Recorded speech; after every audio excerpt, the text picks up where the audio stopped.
again to Buse and Buse's podcast. Or Buse and Buse, take your pick. This is podcast number 2/3, and we welcome everybody. We welcome everybody to the happiest place.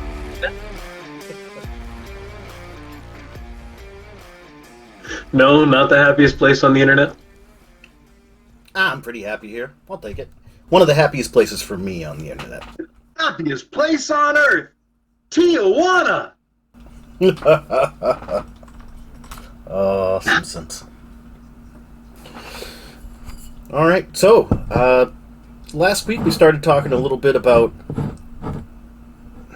well, some world building stuff, and talked a bit about some gaming and things like that. Or I could be thinking of the previous one.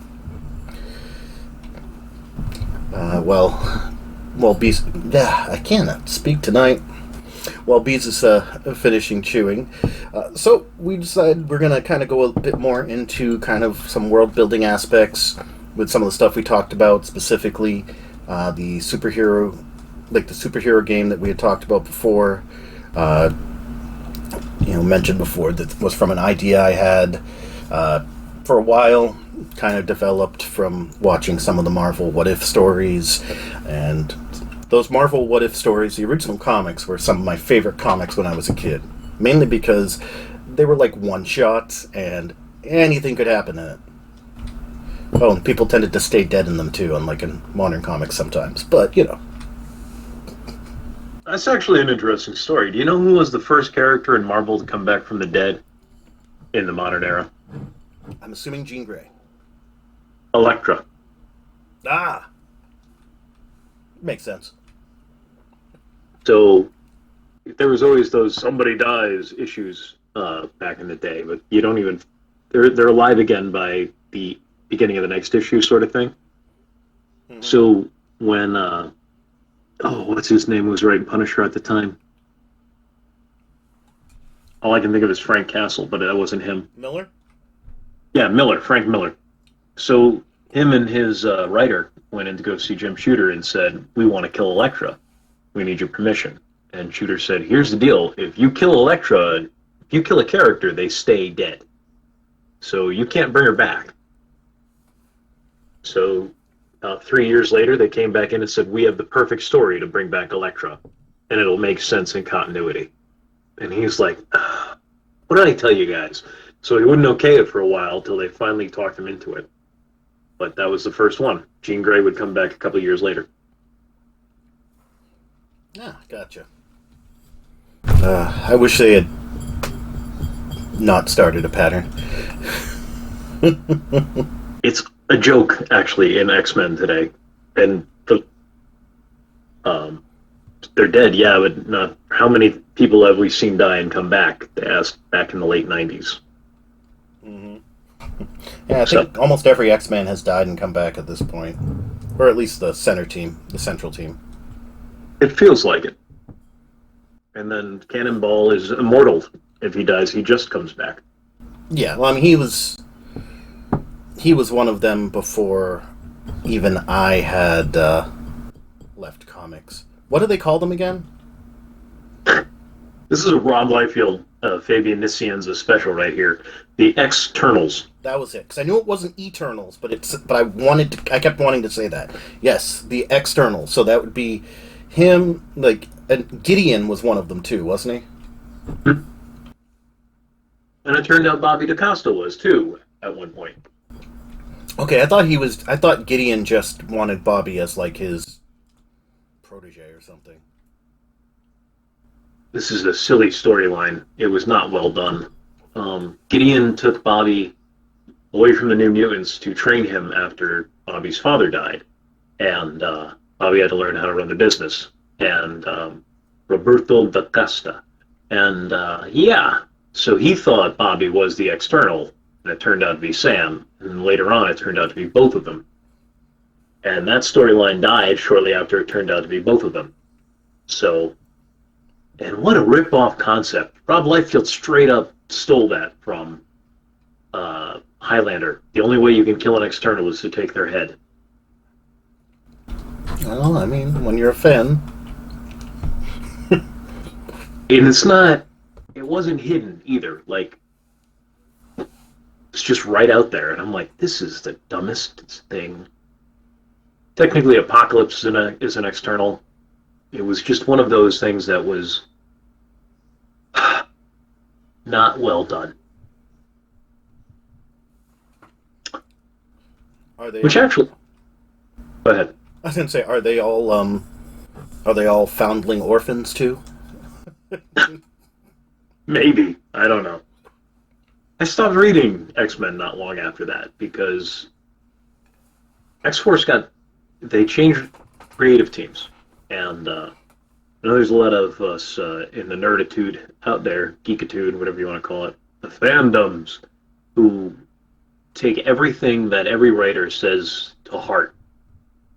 And every creative team, they take it to heart. And I don't have that problem because I've read comic books from the 60s, 70s, and 80s, and 90s, and the early 2000s. And whenever you get a new creative team, the continuity shifts slightly.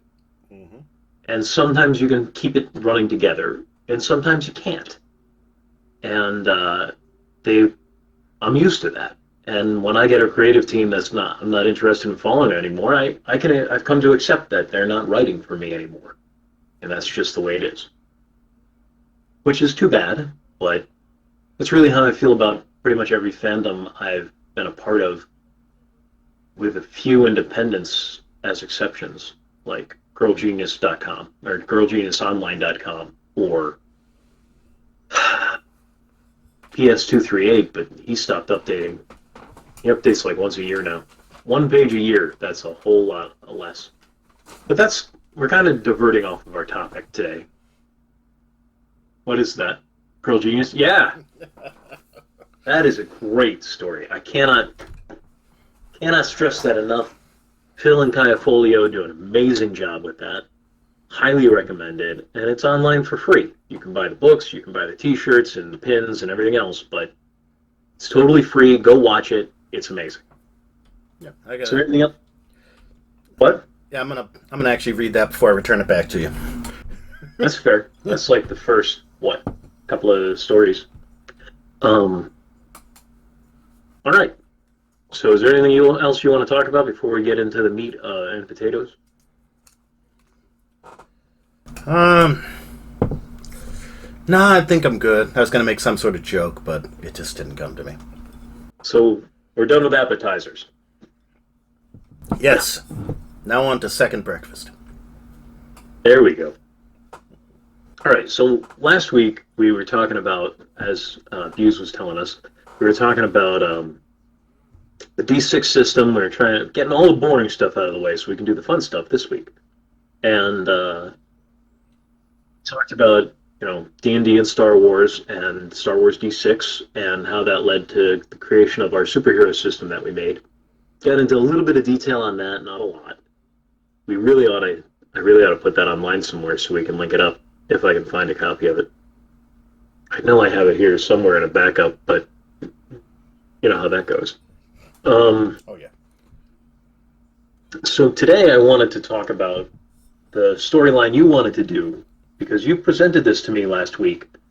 You presented this as an RPG campaign. Yep. Well, I've got a page of questions that should take us through the hour. I'm going to treat this kind of like an interview. Aren't you glad that I prepped you so you'd be ready? Oh yeah. By that I mean I didn't tell him anything. All right. I know how you think. Sometimes. You'll like this. So, it also will stop me from doing all the talking, as I want to do. First question. What's the story that inspired your superhero RPG? What was the story that, go over the story you wanted to tell. Because I know you came up with this a long time ago, and you've been refining it. So tell us about it. It's kind of fan fiction set in the Marvel Universe. All yours. Okay, so the basic idea of this story that I had mainly came because when I was younger, and really even still now, Spider-Man, one of my favorite characters. And part of the reason is, for most writers at the very least, Spider-Man is realistically considered one of the best of the Marvel heroes. By best, I don't mean most powerful, smartest, not necessarily greatest tactician, but he is a good guy. He's a good guy, and he's even a good leader in most cases, because he's trusted. Spider-Man is probably, almost any hero will look at Spider-Man and just be like, I can trust him. Whether you go from Captain America, from Captain America to the Punisher, from, for lack of a better way of putting it, from the Watcher, even though he's not a hero, even villains to some degree will trust Spidey because he is a good, honest guy. And as readers, we even kind of got to see him grow up and stuff like that. In regards to that, probably my next favorite hero for similar reasons is, again, and this has gone back and forth depending upon writers over the years, but probably next to Spider-Man, the one hero that almost anybody in the Marvel Universe will agree is like the best guy, best person, most trustworthy, Mr. Cap. You can tell I'm a little bit of a fan. So it's a grand, it's a high flying cap. So when it comes to that, I had always kind of thought that Spidey, if he wasn't Spidey, at his heart, he would make a good Captain America. Because again, Captain America is solid leader, good guy, trustworthy. He's more of a tactician. He's a soldier. He is willing to go further if need be, because he is a soldier. He didn't start off crime fighting or whatever as a kid from Brooklyn. But he was he became a soldier. Like when he started fighting bad guys, he was fighting Nazis. He was literally fighting bad guys, and he was trained as a soldier and stuff like that. Depending on where you want to go with it and what issues, whatever. But that's pretty much it. But he is still. But at their hearts, I believe personally that Spidey and Cap are much the same. They believe in doing the right thing. They believe in justice. They're both fairly selfless in most iterations. I mean, I know there are stories out there, but it's not like Tony Stark or really a lot of the other heroes where you're going to find multiple stories where they act selfishly or have issues that are very much self-inflicted. Heck, there's the whole thing with Spider-Man for the past 20-something years that the Marvel editorial, or the Marvel editors just seem to have it in, so Peter can't catch a break. But at their heart, go for it. What that reminds me of is Deep Space Nine with Chief O'Brien. Yes, but they admitted it. For those of you who don't know, on Star Trek Deep Space Nine, at least once a season, I think once they did it twice a season, they would write an episode about Chief O'Brien, call him Meanie. Meanie? I think that's right. Yeah, call Meanie. Call Meanie. And it would just, they'd all but kill him. In one episode they did kill him, but, his Time Shadow survived. Time Shadow clone. I don't know if you remember that one off the top of your head. No, I'm still in season Well, I've watched the entirety of it, but my rewatch is partway through season 2, and it's been a while. So anyway, yeah, they beat up Spidey. They beat up Cat. They beat up Chief O'Brien. Um, so get into the story. We know who they are now. Yep. Tell us about what you wanted to do. So this really started to come to fruition to me literally when I was sitting in the theater, probably the third time in the theater when I saw Endgame. Yes, I went multiple times. And I kind of was... I'd started then, and then especially realistically, when season 1 of What If came out, it kind of more centered it, and I kind of developed it a bit more. It was a kind of a what if Spidey became Captain America. In my mind, and again, has never fully fleshed it out, because, well, if Marvel wants to give me a call, I'm more than willing to delete this podcast so that no one knows. But pretty much Thanos kind of winning and killing all the heroes, seeing Spidey pretty much die on screen. I know, considering what we started with, people coming back, but seeing Spidey kind of die on screen, and then Thanos ending up taking out or killing all of the main heroes of the MCU, and then jump forward a few years, 5 years pretty much, and you see Captain America, who we saw die. Like, there would be no question that Cap died. And so the whole thing would be, as a reader or watcher, no pun intended, trying to figure out who the current Spidey was. I was thinking... Cap was. Whatever. And it would be Spidey in the end. Spoilers. Spoilers for something that'll never come out. But in general, most of the superpowered people would have been taken out, and I would have had it so Thanos would have gotten the stones and pretty much taken out everybody with powers, with a thought or whatever. Still would work on how Spidey survived, but he wouldn't be at full power. But Spidey, even at a quarter to a tenth power, exaggerating, feel free in the comments to go over the power levels that were officially published at various different years where they changed people's power levels, but I digress. He still would be able to be more power. Like, he would still be the strength of Captain America. He still has more agility. I'll be using a second piece, and but he would be a solid Captain America. And again, his heart would be there, the leadership, the trustworthiness. And go ahead. It's barely relevant now, but those power things on the cards and all that stuff, and in the back of comics, those are actually written by assistant editors, not by the people writing the stories. So they're rarely accurate. But your Spider-Man... I'm sorry, do you have something to say to that?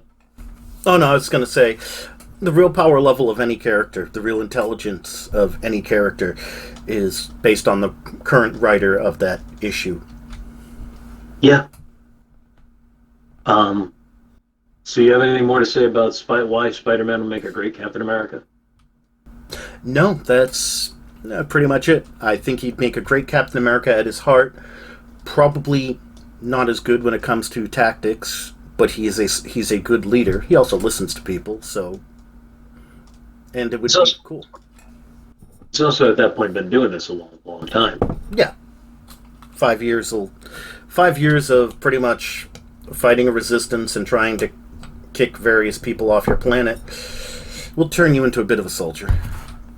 So, my next question is, what is it about Spider-Man that appeals to you for this role? But you answered that. So, question number 3, Buse. Have you considered changing the names and powers a bit and writing this story as like a novel or a standalone or a one-shot or something? I enjoy writing but I'm not very good at it. I am someone who, if I were to ever do it, it probably would be more as a RPG thing, even if I changed things around so that it wasn't, an official property, not official, you know what I mean, even if it wasn't in the Marvel Universe or whatever. Writing is hard for me because I've got so many ideas. I can write an outline all day long. I can give you stories, I can give you backstories, I can write the entirety of a story in my head. I can tell you where it is, where it's going. If I introduce something into it, I can tell you exactly how that will change my entire world. But when it comes to writing it down, sitting and doing it, I've got, well, not anymore, because I think I lost them in a hard drive crash of 2006, but I've had many starts to many novels and short stories. I just never take the time to sit down and finish it, and because I don't like how my writing ends up coming out. Dialogue, though, in general, dialogue I know I'm good with, but when it comes to like writing all the stuff around dialogue is where I suffer. I can tell you what happens, but not in an entertaining way. My dialogue, though, is very entertaining, I think. Maybe a little ego there. Excellent yourself. Yep. All right, next question. Describe the RPG world / setting. Because I know you changed it from Thanos completing the snap. Mm-hmm. So, for the RPG setting, as opposed to, again, because we're talking about not a Marvel Universe type thing, it is, in many ways, post-apocalyptic paints too grim a picture. But we'll say like a post-invasion scenario. Because whether you're talking Thanos or, in my mind, if I were to do this as another story or an RPG, alien takeover, bad guy winning, in the end, no matter what happens, to some degree there is stability. There's a government. People might not like it. People might be fighting against it. But people are able to have some semblance of normalcy. They're just under a tyrannical rule. That being said, I would introduce, especially if, within my mind, alien race, which works great for RPGs and comics, it lets you it lets you move technology a bit forward. Because, well, even invaders like their luxuries that they already have. And like I said, like post-invasion scenario, you're not going to necessarily see the soldiers and stuff every day, but you will see them on the street. If you go to anything important, you're going to see these guys around.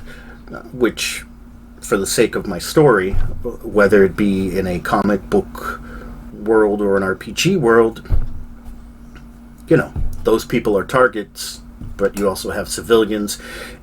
And back to my original thing with Spidey, or with a character like him, it lets you kind of explore the character. What is he willing to do? Because it is a war, but we're talking more guerrilla-style warfare,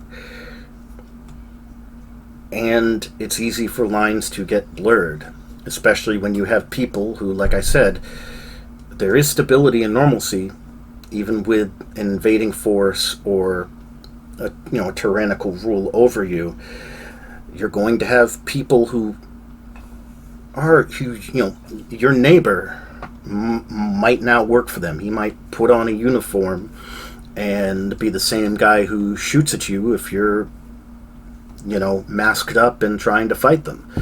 You might not hold any ill will towards him. So those types of stories naturally can come up, and it kind of creates a nice, rich world with which to play in. So one of the things we had talked about last week, not on the podcast, but just you and me, that I expected you to bring up here and didn't, was that you wanted to get all the creating a world of superheroes and having your players be the main superheroes in that world is it's a difficult thing. We ran into it when we were doing the RPG because superheroes kind of existed, but they were relatively new at that point. Go ahead. I was going to say, yeah, you are right, and we had talked about it in our kind of after show. So, yes, one of the problems that I personally find in games in general that are inside of comic book worlds is the fact that it is very hard for your character to be a main character if you're inside of a Marvel universe, a DC universe, or like you mentioned, when I ran my own superhero game that I developed the whole story behind it. There were already superheroes. Your guys have powers, but you're never going to be, or not for a long time, you're not going to be the Hulk of your world, the Thor of your world, heck, even the Spider-Man or Captain America of your world, because these guys already, those guys that fill those niches already exist. So, in the case of my story, when developing it for an actual RPG to play, whether it be in a Marvel setting or in a general setting, is what happened to these superheroes. With the Thanos one, well, a lot of them got wiped out by a snap or by a being killed in the battle or what have you. In a non-Thanos setting, so just in a regular, like in a normal game setting where we're talking just superheroes in general, having them be off-world for something. Yes, some might have fought and died in the invasion, but I like to think of it like in DC and Marvel and even Image and stuff like that. Superheroes leave the planet all the freaking time. They'll,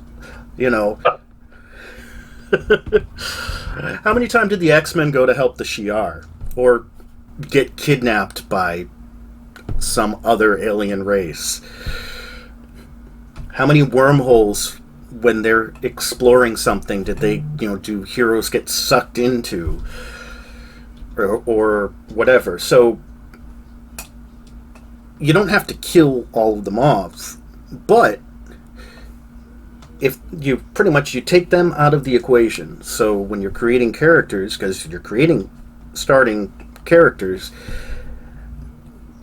they are the ones that the people have to look to.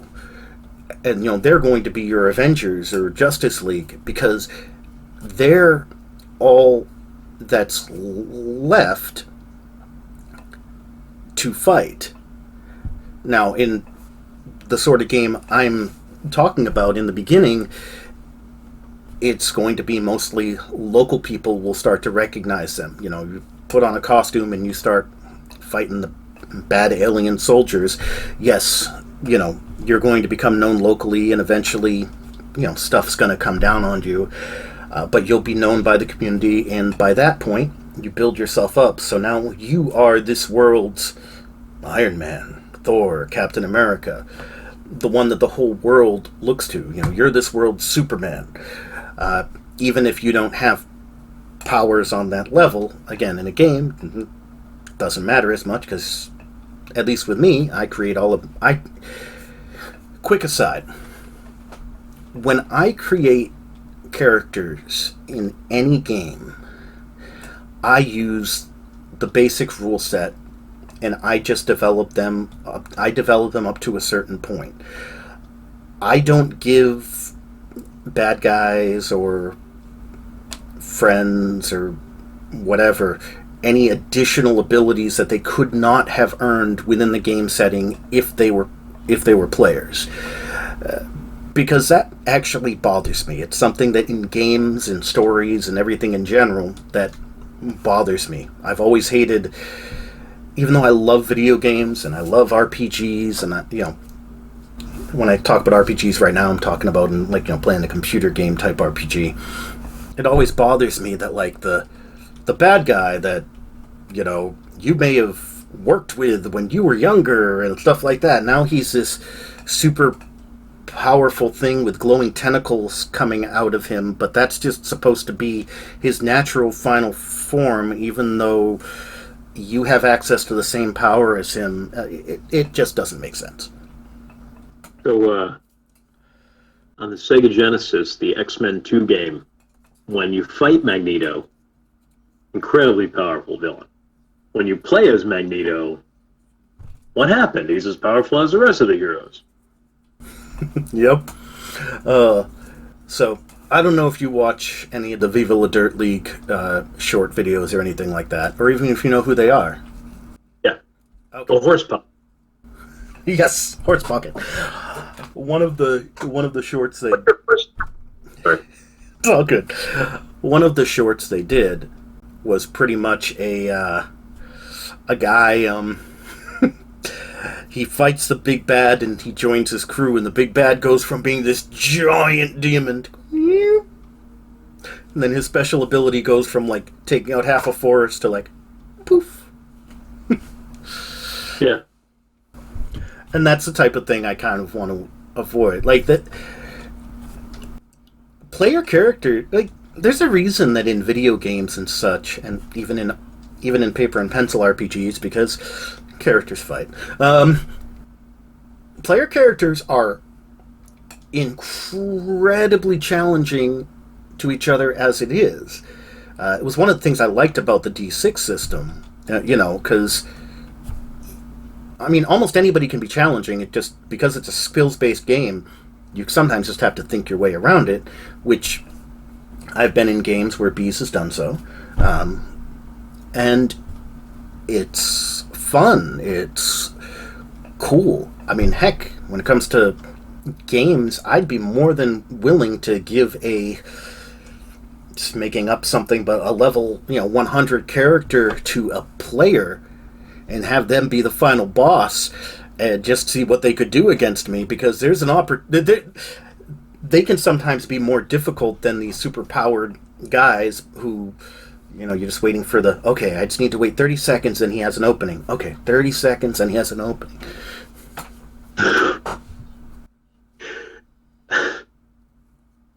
All I can think of right now is that, so in one of our Star Wars games, Buse played a Wookiee. I was running the game.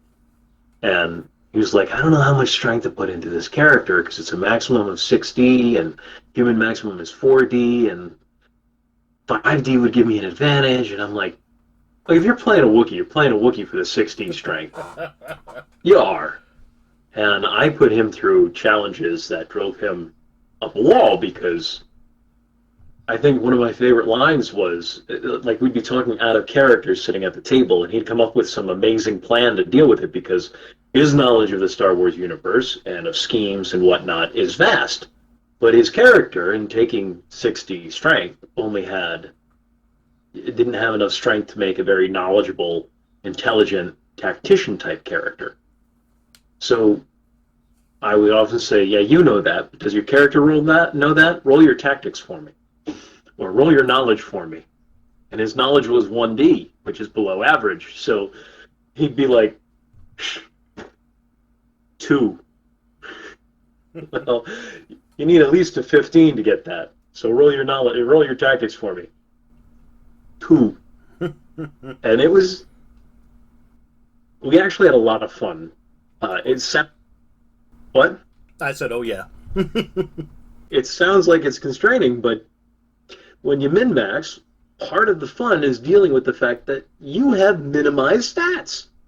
You've made this character that can take out 1 million bad guys with his fists, but he can't shoot anymore. So now he's got actually, my phone keeps slipping now. Now he's actually got to go in there and get close. And if somebody stays at range, which we did in the Transformers game, you're SOL. You're just out of luck. You're so out of luck. And what? Uh, I was gonna say, yes, I generally play melee characters. I prefer them. Hmm. Yeah. Uh, so there we go.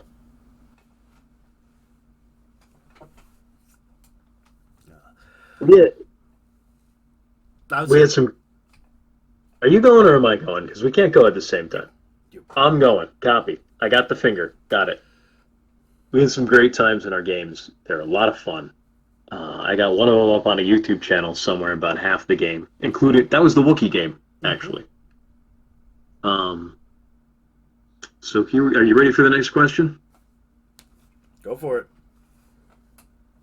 So writing a story is different than writing an RPG setting. Here's a few things I'd like to know about. What adventures slash capers would you be sending the players on? Oh, while you're thinking about that, I wanted to say something else about your world setting that we had talked about. You mind? Do you mind holding it for 1 second? Oh,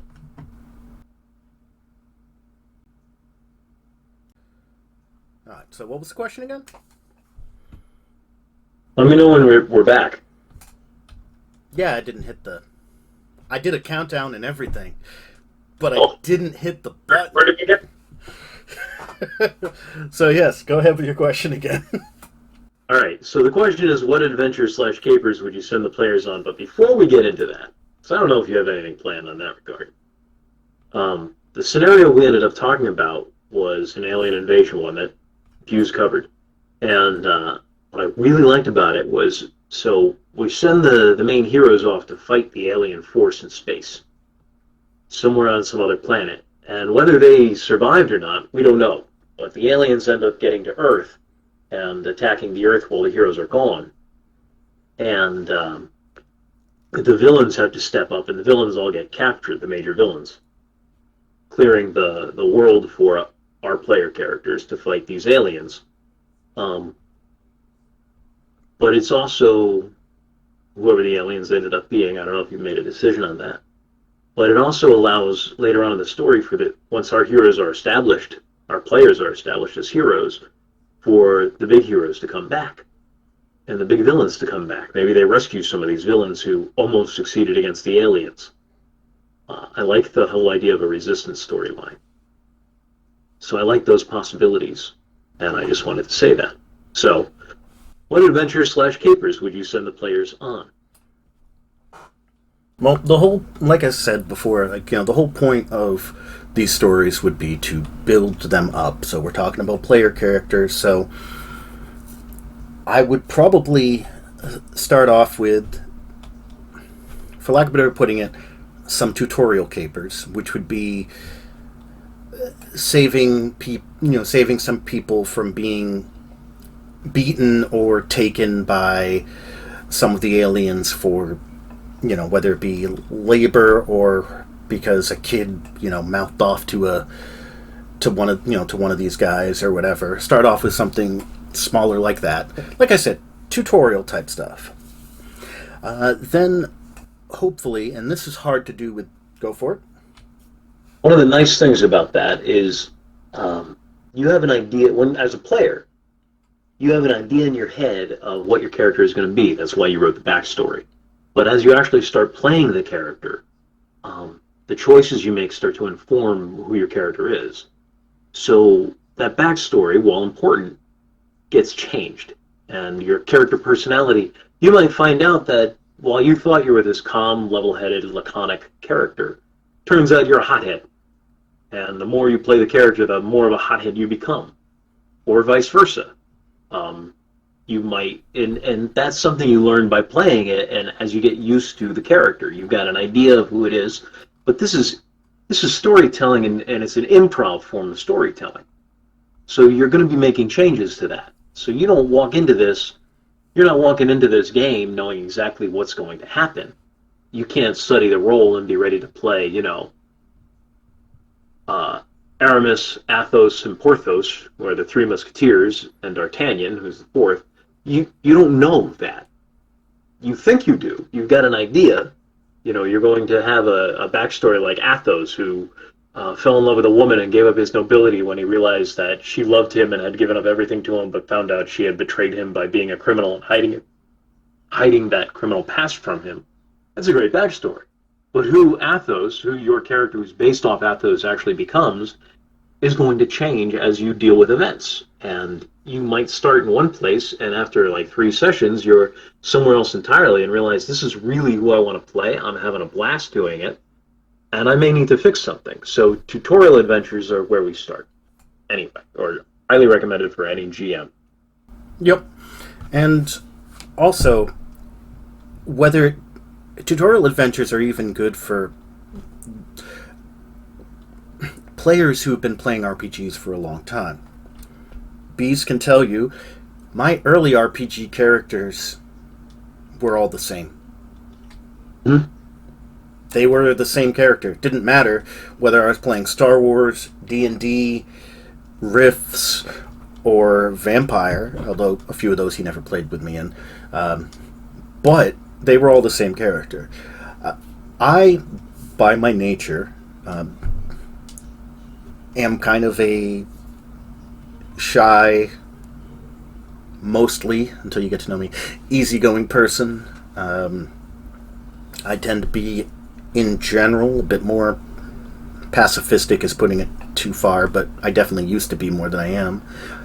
And someone who is fairly easy to get along with, I hope. I've always thought so. But all of my player characters, they were rogues, smugglers, and they were hard to get along with. I believe the word that was used for all of my characters was belligerent. It's putting it nicely. I argued with every player character and every NPC. I always tried to be in command, but never was. That was not through lack of trying on my part. We were playing this one game where I was a Barabel, and you were some kind of private investigator slash cop slash adventurer. Yeah, it was. Yeah, I started off as the private investigator slash former Imperial cop. Yep. Yeah, and you just kept pressing my buttons and kept pressing my buttons, and I'm playing this relatively easygoing veteran of the Clone Wars. It's a Star Wars RPG. For those of you who don't know what a Barabel is, it's a giant alligator lizard man. Very, very powerful. Capable warrior, good in most situations.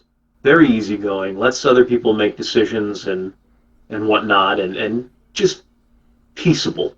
Not always the character I play. I've always liked to try different things, but this particular time, that's what I was playing. And he pushed him to the point where my Barabel just hit him with all. And I didn't know it, but I killed him. One hit. And that's not how this was bad GMing. No offense to the guy who ran the game. I was blowing character points, and I was using inside the game tactics to keep his character alive, because my first aid skill was subpar. I told you, min-maxing, the most memorable things are min-maxing. I never meant to kill him. He's just pissed my character off to the point. Zoran, something like that, Zorak? I don't remember. And I got it written down somewhere. Pissed him off to the point where he just hauled off and punched him as hard as he could. And that roll didn't go well at all. I rolled high and Buse rolled low. And so I'm killing myself trying to keep him alive, because that wasn't my intent. And the body armor didn't help at all. And so we ended on that. I got him stabilized, got him to the hospital, got him into a bacta tank like Luke in Empire Strikes Back, one of them floaty things where they can miraculous healing devices. And so that's what I'm thinking when we walk into the next session like a month later. And little did I know, Buse and the Game Masters sat down and decided, Buse was like, I'd rather play something else. I got this other character I've been working on. Well, we'll just say he killed him. And I walk in and I find that out, and I'm like, and there's two sides to this argument in my head. Side one, I'm outside of the game, not thinking about my character. On this hand, all those character points I blew trying to keep them alive, do I get those back? No. Great. Wonderful. Thank you very much. Because when we left off, you were alive and recovering. And in character, on this hand, my character didn't mean to kill you. Everyone else he'd ever killed in his life, and he was a veteran, a combat veteran of the Clone Wars. He killed droids, he killed people helping the droids. No, I think he was on the droid side. He'd killed clones, people helping the clones. He'd done a lot of killing in his life, but he'd never killed someone who didn't deserve it. And this is the first time, and so I'm working through that. Now I've got something to chew on as a character, and I'm like, I didn't want to be chewing on this at all. You're taking me way out of the way of the storyline. I've got to play a depressed character now. And I did it. It worked out. That was our last session, or second to last session before we rebooted. I feel like I played that other character for like at least 4 or 5 sessions. Okay, so we assaulted the Imperial base after that. That took like 2 sessions. We bought the stupid ship. Oh, I hated it. Hated that night. I will never ever run a night like that in one of my games. Never. I drive all the way up to New Hampshire. I drive what, 3 hours at that point to get to. Yeah. So 3 hours. I had to stop and pick up one of our buddies on the way. We get all the way up there. GPS on Google Maps is a brand new thing at this point, and it wasn't working quite right. We get all the way up there, and the phone's open. Didn't do this at all last week, maybe once. Anyway, we get all the way up there, and we spent the entire night trying to pick a ship. He had printed out every single ship ever made for the Star Wars RPG, and let us argue for an entire night over which ship we wanted to buy. Drove me insane. I had nothing to say. My character at that point was lousy at flying ships. He just needed something to get from point A to point B. That was it.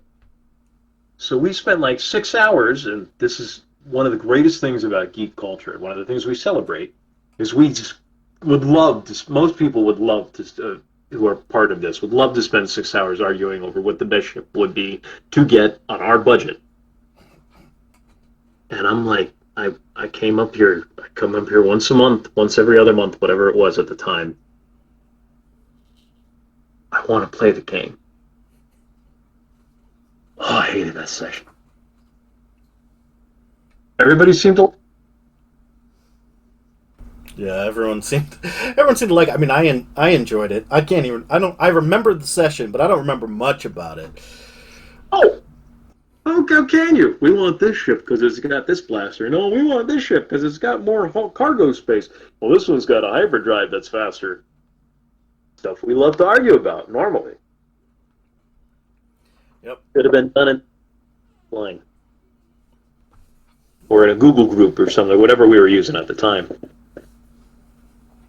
I think that's why now to this, like in the game, some of the games we've run more recently, not that everyone utilizes it, but we try to have, like, you know, in some games we had like an email chain or like a Discord discussion or something on like a bulletin board discussion about what we want to do in between, so that we can take those 6 hours of discussion, since we're all adults, can only meet at most once a month, most of the time once every few months, and take all of that discussion and kind of crunch it down so that when we meet again, all of the discussion happened. Those 6 hours are done. Do them offline. Yeah. Or the other thing, as a GM, there's a GM tip for you guys out there in internet land.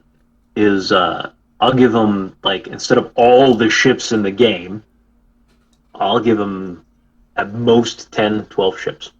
And say, you guys can figure this out offline, what ship you want, who owns a ship. That's what we did for the Wookiee game. And, well, that's what I started to do for the Wookiee game. But so one of the kind of players you'll get, he was the guy who ended up playing a Herglick, the giant whale-like humanoid. Mm-hmm. Instead of, you get players who just want to see what they can do, see what they can get away with. I am often one of those players, especially when it comes to how the rules work. You don't understand the game until you've broken it. That's my general motto, especially with min-maxing. The reason why I'm so good at systems creation is because I've broken every system I've ever played. That one time we played D&D, I found a race that was acceptable. That was not standard, but one of the supplements for D&D 3.5 that was just completely broken. I googled most broken races for D&D 3.5, and that's how I found it. It took me like 3 hours to find this thing. But I always break a game and find what the limits are. How far can I push it? But that's not what I'm talking about here. What I'm talking about is he likes pushing me as the game master. And so by pushing me as the game master, he got himself into a worse situation because he took the Millennium Falcon is a YT-1300 freighter. It's not a stock YT-1300 freighter, but it is a YT-1300 freighter. So I had a whole scenario set up where you guys would have been able to choose from like 10 ships. But he wanted to start, so I said, you can use any of this. This wasn't on me. I was like, all right, fine, whatever. You guys are starting on a planet, and then once you get used to planetary encounters, I'm going to take you into space, and you can do space encounters, because those are two different parts of Star Wars, and like tutorial adventures like you were talking about. So I take him out so instead he picks the Star Wars D6 has a bunch of these pre-made character sheets. And so the stats aren't filled in, but they're started to be filled in. Then there's an equipment list and a rough personality, and not very precise because you're going to figure that out on your own. And on his equipment list was a stock YT-1300 freighter, which was much worse than anything I was going to give them as the game master. And he insisted on playing this character just to get under my skin, so I would have he would be able to start with a ship. And I'm like, all right, that's what you want to do. That's what you're going to get. So they got their ship that... Does that even come with a blaster cannon? I think I had to give... What? It does. It comes with, I think, a light blaster cannon. I think it comes with a light blaster cannon. Yeah. It does, like, almost no damage. So I sent you guys on... I didn't change the mission parameters. And you guys had to deal with that on that worse ship. But that's part of what makes games fun. Yeah. All right, you want to... Got 3 more here. All right, next question. All right, I don't know if you're ready for this one. Describe some of the NPCs you would use in your superhero campaign, if you have any set up. Well, I had kind of talked about this before, and again, these are just ideas in my mind, but pretty much I would have kept 1 or 2 established heroes of very low power, probably lower power than the player characters, as kind of like mentors. The players are intended to surpass them, and these characters will be very useful, but it's easy for the players to overshadow them on a regular basis. If it was in the Marvel universe, and even though he's one of my favorite characters, no hate, someone like Hawkeye. Because Hawkeye is very skilled. He's a very skilled fighter. But when it comes to the stuff he's known for, his arrows, if you don't have access to technology, he doesn't have any trick arrows. Like, I'm thinking comic Hawkeye, not MCU Hawkeye. but he doesn't have any. If he doesn't have any trick arrows, his kind of effective power level goes from like a 7 down to like a 3 when you're talking about fighting superpowered people. All joking aside, Hawkeye is not Batman. While he is a good tactician, he is a good fighter. Whatever, depending upon the iteration you want to use of him, he's like a good like secret agent, field agent, that sort of thing. He would be great as a temporary leader of a group and to bring you into the world, but someone who can easily be surpassed by players when it comes to damage output, fighting, and possibly tactics, ideas, and Hawkeye's not going to outshine you in a battle.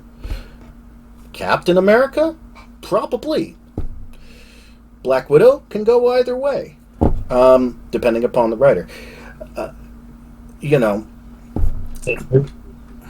But though, like that type of character, like think of like in the DC universe, someone like What was that? Guardian or Wild Dog. Wildcat as well, yes. Wild Dog in DC? Yeah, Wild Dog. We're going to videotape.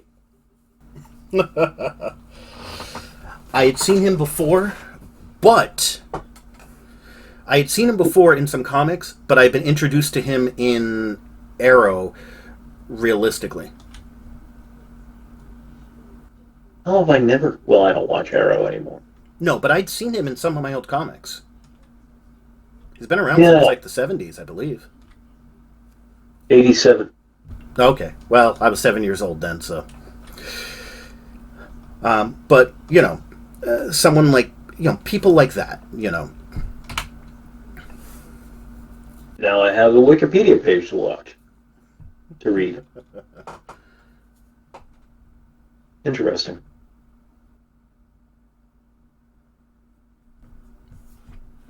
But those would be the type of people. Go ahead. I remember the comic book cover. All right. And Dick Giordano. Okay. Sorry, I'm nerding out a little here. No, it's fine. It's fine. But, I mean, I'm not going to continue naming off, like, second-string heroes, but I also like to kind of sound stupid, even though a lot of them had powers. I would, like, a lot of, like, the last generation of the Justice League of America. Not Justice League America, Justice League of America, the original run. The final run where Martian Manhunter was leading them, when you had, like, Gypsy, Vibe, Steel. Granted, those people are powerful in their own right, but they're also second stringers. I mean... Yeah. All right. What is the end goal of your campaign? Like, do you have a moment in mind? Final battle? If not, I expect you to. This is going to sound stupid, but maybe it won't. My end game / end goal for it is for the characters literally to be recognized as the main superhero team. So that when the real hero, if I have the real heroes come back, the real heroes coming back would probably be the end of the game, perhaps. But if the game continued, the original heroes coming back, the world won't be excited to have them back. They'll only be happy because they've got their own superhero team, their own people who had been the ones who had rescued them and fought off the invaders or taken back at least a portion of the country or what have you. So that, for lack of a way of putting it, when the Avengers come back, everyone's looking at our team as the real Avengers, and they're the ones that anything going forward that people would go to as opposed to the original people, which can also, especially in our own little thing, could open up new storylines if you had a continuing campaign or a second campaign, because some heroes are selfish, some heroes turn bad, and especially if they're like, but hey, because think about it from the perspective of, and this is kind of what I have in my head, perspective of regular civilian. These people are the one who've been fighting for me. These people are the ones who've saved me. From the perspective of the original superheroes who came back, they just helped free the planet. We helped free the galaxy. Yeah. You know, so, and by the time it gets to that point, our characters, even if they aren't necessarily on the same, even if they're not as powerful as the original heroes, they're going to be able to hold their own against them. So, you know, because we're talking about severely later, you know, enough sessions that people's power levels have gone up. And I talked about this with Buse before. I plan on having maximum, like, this is more talking about the physical rules and stuff in the game itself. I planned on having maximums, and to get past it would be much more difficult if possible. You know, like I said, I never really wanted a Superman in the game. So the last question: have you decided on a series of villains, or any villains? Yes, but most villains, because depending upon what I go with, the villains would have either been co-opted by the invaders or would have been decimated by the invaders, because, hey, no one can rule Earth but me. I mean, the villains that the players would be facing. Like, who are the antagonists? It would mainly be the actual aliens, but the reason I was mentioning that stuff before is because there would still be original villains around, and they're still bad guys. They might work with the heroes occasionally, or do stuff for the heroes, but they're also still bad guys with their own motives that the heroes might occasionally have to fight, which can make it interesting, because if you're talking about a rebellion resistance style game, a cool story would be the villain, who might be super powered, who has been your arms dealer, has been helping you arm up all of your soldiers for a while. You find out he has done something bad, something horrible. Your heroes. It kind of before, like you were talking about, developing your character, seeing what your character would do in those situations, because, hey, a lot of it might come down to, do we do something that's good long term, or do we do the right thing? This guy is obviously an evil son of a. And while we could look the other way before, because we're all in the same mess, if he's continuing to do evil things, even though he is our main supplier and it will hurt our war effort, we can't let him continue doing this to innocent people. I'd like to introduce stories like that into it, because in my mind, I see this game as a comic book. And comic books, to me, are not the most exciting. The final battle, you know, of Thanos versus the Avengers, while cool, and I love issues and stories and movies like that, some of my favorite issues and stories are the small scale stuff, whether it be just character growth and interaction. You know, I think specifically of I think it was a Thanksgiving issue of X-Men, you know, where they're all like, you know, you've got people playing a basketball game, or like sitting out in the yard and just having a talk. No action whatsoever throughout the entirety of it. Or smaller, like Spider-Man stories, where he is just, you know, fighting these, like, I vaguely remember one where he was fighting Tombstone, where in the end Tombstone just kind of gave in because it was like, again, it was mostly character growth. I can't, brain isn't working right now. But Young Justice. Young Justice? Yeah, actually, Young Justice is a perfect example, and I can't hear you. I'm going to let you talk again. So in first season of Young Justice, which I think is the best season, the cartoon, there's an episode where I think it's called Downtime, something like that, and it's all about the young heroes talking to Black Canary, who's a psychologist or trained in psychology or whatever, and they have to talk about what happened in the last episode, in the last couple of episodes, and there's not a lot of action in that. In that particular episode, there is some stuff with the New Gods and Superboy, but that's the side plot. The main plot is finding out what these characters have been thinking, what they're feeling, the secrets they're hiding. We're getting more hints at that.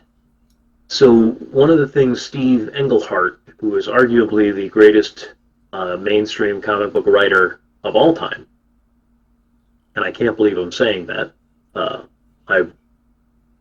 I've had different opinions on who that is for a long time, but Steve Englehart is my current number one choice.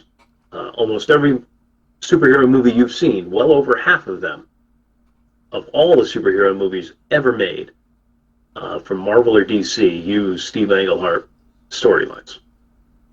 That's huge. Really is. Steve is very famous for saying, and he didn't come up with this, but he's the one who I quote because I remember he said it, and he was quoting someone else at the time. Superhero stories aren't about the powers, they're about the characters. It's not about the powers, it's not about the powers, it's not about the powers. One of the things that drives me nuts, pet peeve, if you will, is when somebody tries to make a comic book sell better and have, better sales and draw interest in by raising the main character's power levels. Well, congratulations. You're going to get at most 2 months, and they print once a month, so you're getting at most 2 months boost right there. About 2 episodes of a TV show. That's all you're going to get. People will tune in, they'll see that the character still isn't interesting, and, oh look, now they can bench press a skyscraper. That was cool to see. Quote George, can I do it with my George Lucas quote? Quote George Lucas from 1977, 78, which is ironic considering what he did after this, especially during the prequels. A special effect without a story is a very boring thing. Go on, Buse. I was just thinking, and this is roughly when I stopped reading Superman, the whole red and blue Superman, where he became the pretty much the full energy Superman red and full energy Superman blue. I know blue came first. Yeah.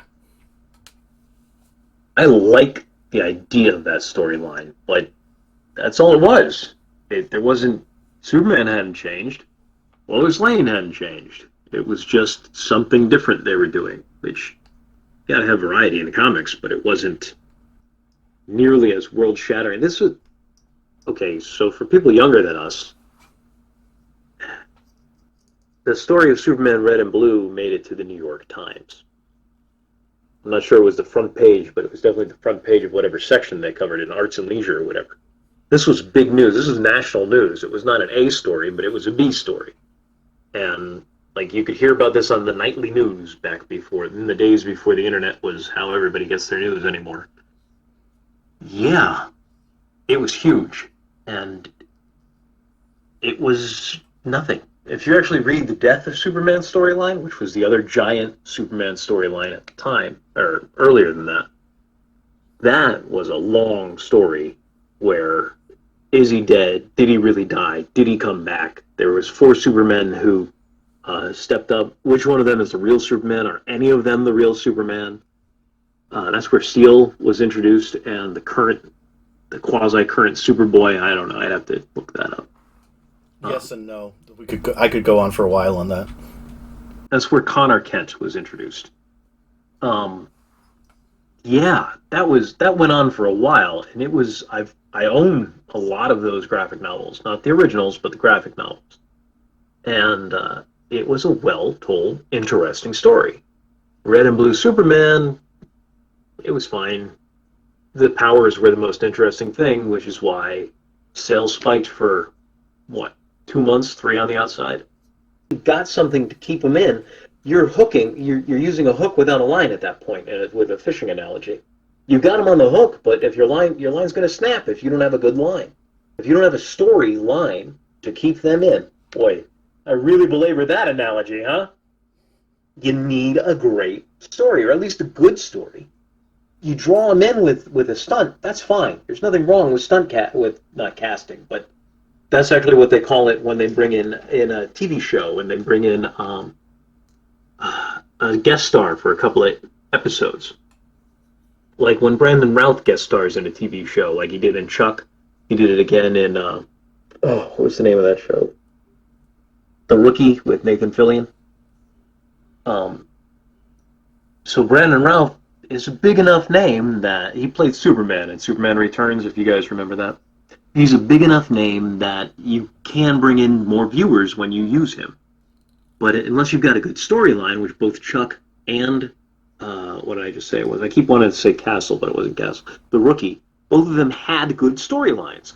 So he's in the show for 3-5 episodes, whatever it is. He gets this story arc that goes for 3 to 5 episodes, and you've drawn them into a well-told story. So that's a good use of stunt casting. This other stuff is not. So how long have we been going? About a little over an hour? Yeah, between the 2 parts, about probably an hour 10, hour 15. All right. So do we want to start working on the space thing next week, or do you have more to say about this? Oh, we can start working on the space thing next week. Right. I think we've pretty much established the world, so if anyone's interested in hearing more about it, feel free, put down in the comments. Maybe we can do another episode, or maybe reach out to you if you want to do it. And both of us are halfway decent, I'll say, at building worlds, and more than willing to, at least I am more than willing to give some feedback. Just don't expect answers right away. Hey, everybody, have a great week. See you next week. And we need a good tagline to end this thing. And the thing, what did I call this place at the beginning of the broadcast? The happiest place on the internet. It's the happiest place on the internet. Yeah.